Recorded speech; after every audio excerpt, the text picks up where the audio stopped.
Hello बच्चों, आज हम सेपरेशन ऑफ सब्सटेंस वाला चैप्टर पढ़ेंगे और जानेंगे कि किस तरह से हम सब्सटेंस को सेपरेट कर सकते हैं। तो चलो देखते हैं।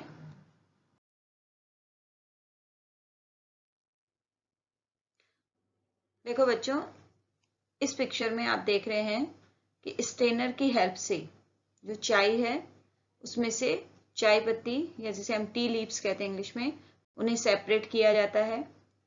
मम्मी भी चाय बनाते हुए स्टेनर की हेल्प से इसी तरह टी लीव्स को क्या करती है, अलग करती है। इस पिक्चर में आप देख रहे हो कि सीप की हेल्प से जो फ्लोर है उसमें जो इम्प्योरिटीज हैं उसको क्या किया जा रहा है, अलग किया जा रहा है। मम्मी को भी आपने इस तरह से फ्लोर को साफ करते देखा होगा। थर्ड पिक्चर में आप देख रहे हो कि विनोइंग बास्केट की हेल्प से जो सीड्स हैं उनमें से हस्क को क्या किया जा रहा है, अलग किया जा रहा है। अगर आप घर गांव में गए होंगे तो वहां भी आपने इस तरह से नानी को, दादी को या अन्य लोगों को सीड्स को हस्क से अलग करते हुए देखा होगा।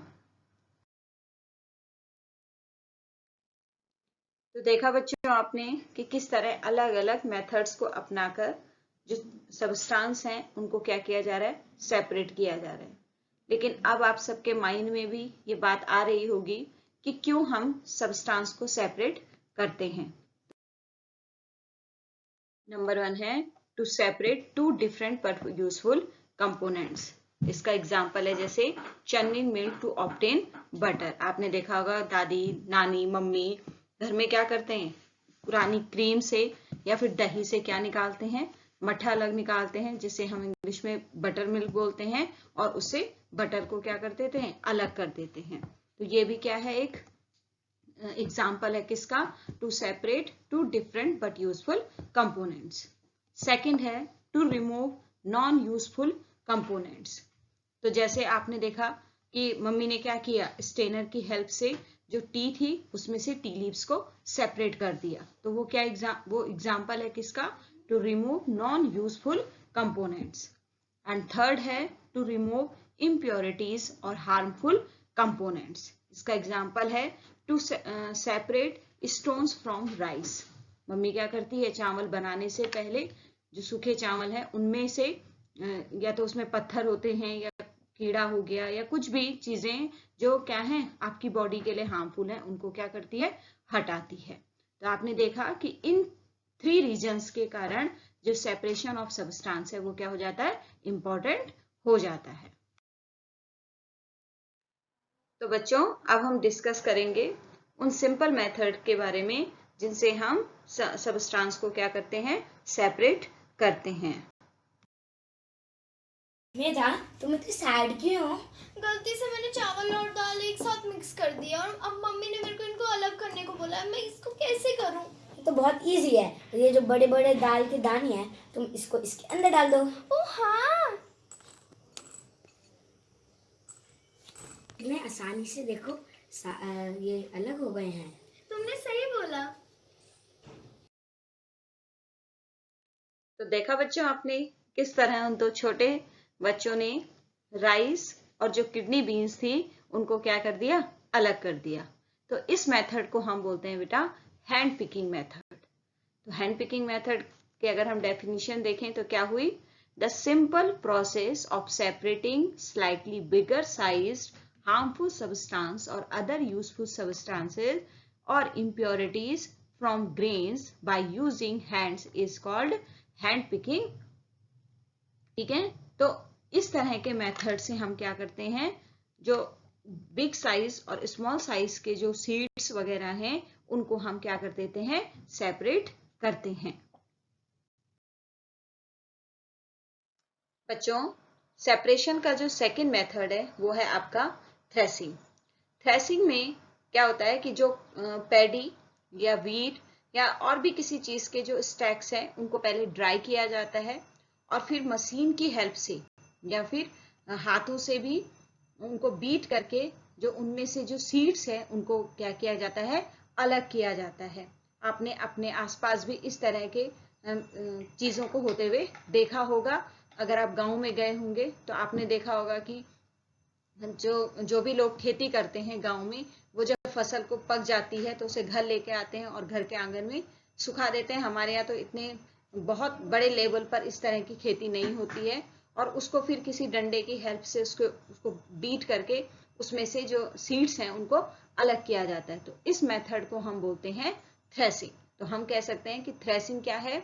It is defined as the process of separating the edible part from the stalk by either machines or beating them. बच्चों, जो विनोइंग मेथड है, इसकी हेल्प से हम क्या करते हैं, जो हैवियर और जो लाइटर कंपोनेंट होते हैं किसी मिक्सचर में, उनको हम विंड की हेल्प से या फिर ब्लोइंग एयर की हेल्प से क्या करते हैं, सेपरेट करते हैं। इसके लिए या तो हम क्या करते हैं, विनोइंग बास्केट का यूज करते हैं, जिसे हम विनोइंग बास्केट बोलते हैं, या फिर आजकल क्या होता है, मशीन की हेल्प से जो हस्क पार्टिकल्स हैं उनको, जो सीड्स हैं उनसे क्या किया जाता है, सेपरेट किया जाता है। तो इस प्रोसेस को हम बोलते हैं विनोइंग। तो the method of the separating lighter husk particle and heavier grain seeds components by blowing a current of air through them, the lighter husk particles are carried away by the wind and the grain seeds get separated. तो ये जो process है ये हो गई आपकी winnowing की process.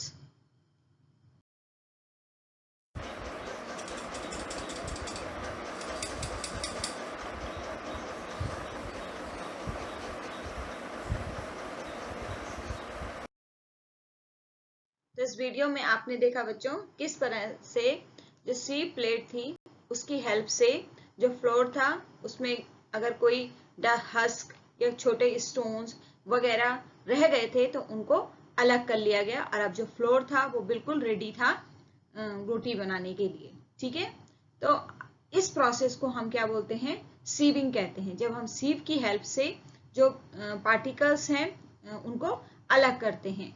तो sieving is a very simple process through which particles of varying size can be separated from each other with the help of sieve.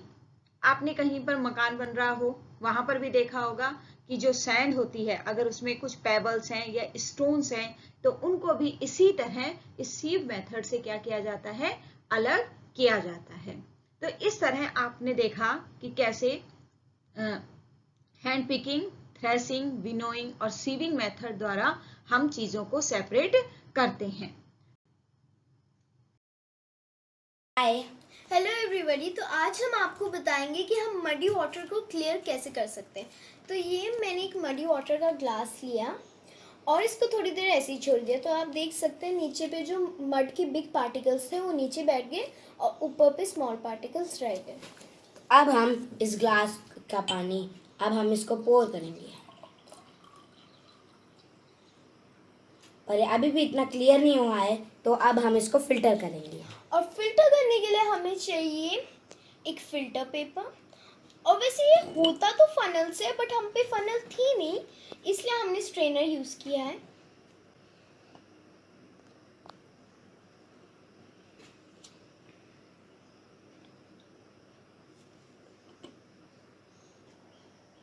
तो अब आप देख सकते हैं कि ये वाटर कितना क्लियर हो गया और ये कैसा था। और इसमें आप ये भी देख सकते हैं कि मड के कुछ पार्टिकल्स यहाँ पर हैं। तो आपने वीडियो देखा बच्चों, और आपने देखा कि किस तरह बच्चों ने जो मडी वाटर था उसको एक क्लियर वाटर में चेंज किया। तो इसमें जो उन्होंने प्रोसेस की है उसमें जो फर्स्ट उन्होंने मडी वाटर को में उन्होंने कहा कि हमने मडी वाटर को कुछ टाइम के लिए वैसे ही छोड़ दिया था, और उसमें जो मड थी उसके जो हैवी पार्टिकल्स थे वो क्या हो गए थे, नीचे सेटल डाउन हो गए थे, नीचे बैठ गए थे। तो इस प्रोसेस को हम क्या कहते हैं, सेडिमेंटेशन कहते हैं। तो हम कह सकते हैं the process in which insoluble impurities settle at the bottom of the liquid to form sediment. Example, obtaining clear water from muddy water. तो उस प्रोसेस को हम क्या कहेंगे, सेडिमेंटेशन कहेंगे, जिसमें जो पार्टिकल्स अगर वाटर में डिसॉल्व नहीं हो रहे हैं तो वो पार्टिकल्स अगर आप वाटर को कुछ टाइम वैसे ही छोड़ दोगे तो वो पार्टिकल्स नीचे बैठ जाते हैं, और इस प्रोसेस को हम क्या कहते हैं, सेडिमेंटेशन कहते हैं। तो बच्चों, जैसा आपने प्रीवियस वीडियो में देखा था कि किस तरह से मड के नीचे सेटल डाउन होने के बाद बच्चों ने जो वाटर था उसको एक दूसरे बीकर में क्या किया, पोर किया था। तो इसी प्रोसेस को हम क्या कहते हैं, डिकेंटेशन कहते हैं। तो decantation is the process of gently pouring clear liquid into another beaker without disturbing the sediments. और जिस वाटर को उन्होंने दूसरे बर्तन में पोर किया था वो वाटर जो पहला मडी वाटर था उससे ज्यादा क्या था, क्लियर था। ठीक है, तो यही क्या है, डिकेंटेशन की प्रोसेस है। बच्चों, जो नेक्स्ट प्रोसेस है वो है आपकी फिल्ट्रेशन। जैसा आपने देखा कि वीडियो में बच्चों ने क्या किया, एक फिल्टर पेपर की हेल्प से जो डिकेंटेशन से उन्हें वाटर मिला था उसको पास करवाया। तो उसमें जो भी महीन पार्टिकल्स उस वाटर में रह गए थे वो महीन पार्टिकल्स भी उस फिल्टर पेपर की हेल्प से क्या हो गए थे, अलग हो गए थे। तो इसी प्रोसेस को हम क्या कहते हैं, फिल्ट्रेशन कहते हैं। The process by which very fine insoluble solids can be separated from a liquid solid mixture by passing it through a suitable porous material like filter paper. The liquid obtained after filtration is called filtrate. Example, जैसे tea is filtered using a strainer. आपने देखा कि mummy जब चाय बनाती है तो चाय को क्या करती है, उसके बाद छानती है, किससे, स्टेनर से। तो वो क्यों करती है, क्योंकि जो महीन पार्टिकल्स अभी भी उस चाय में मौजूद होंगे उन्हें क्या करती है, सेपरेट करती है। तो फिल्ट्रेशन के थ्रू हम क्या करते हैं कि जो महीन पार्टिकल्स हैं उन्हें क्या किया जाता है, सेपरेट किया जाता है। जैसे दूध से जब पनीर बनाया जाता है तब भी हम वहां पर फिल्ट्रेशन की प्रोसेस को क्या करते हैं, यूज करते हैं। तो इस तरह आपने देखा कि किस तरह से हमने एक मडी वाटर को भी सेडिमेंटेशन, डिकेंटेशन और फिल्ट्रेशन के हेल्प से क्या किया, सेपरेट किया।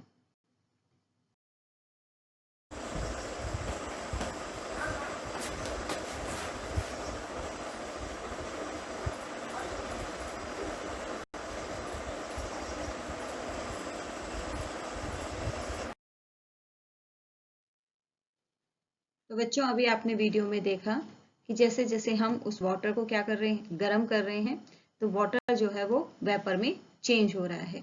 तो इस प्रोसेस को हम क्या कहते हैं, इवोपरेशन कहते हैं। कि जैसे जैसे वाटर क्या किया जाता है, गर्म किया जाता है या उसे हीट दी जाती है तो वाटर वेपर में चेंज होने लगता है। तो vaporization is the process by which water changes from a liquid to a gas और वेपर। अब यहाँ पर हम वेपोराइजेशन क्यों यूज कर रहे हैं, तो जो वेपोराइजेशन की प्रोसेस है बेटा, इसी से हम उस सब्सटेंस को अलग करते हैं। जैसे सी वाटर, तो सी वाटर से हम क्या अलग करते हैं, सॉल्ट को अलग करते हैं। तो जो सॉल्ट अलग किया जाता है सी वाटर से वो इवोपरेशन के थ्रू ही किया जाता है। इसमें हम क्या करते हैं कि जो सी वाटर है उसे बड़े बड़े फील्ड्स में कलेक्ट करते हैं और कुछ टाइम उसे सनलाइट की प्रेजेंस में वैसे ही छोड़ दिया जाता है। तो सनलाइट की प्रेजेंस में धीरे धीरे जो वाटर है वो क्या होने लगता है, वाटर वेपर में चेंज होने लगता है और रेस्ट वहां पर हमें क्या मिल जाता है, सॉल्ट मिल जाता है, जिसे फिर फैक्ट्रीज वगैरह में प्यूरिफाई करके हमारे घरों तक पहुंचाया जाता है। तो इवापोरेशन के की प्रोसेस से भी हम क्या करते हैं, सबस्टांसेस को क्या करते हैं, अलग करते हैं। तो आई होप इस वीडियो से आप सेपरेशन ऑफ सबस्टांस को अच्छी तरह से समझ गए होंगे। ठीक है, कि किस तरह से अलग अलग मेथड को यूज करके सबस्टांसेस को सेपरेट किया जाता है।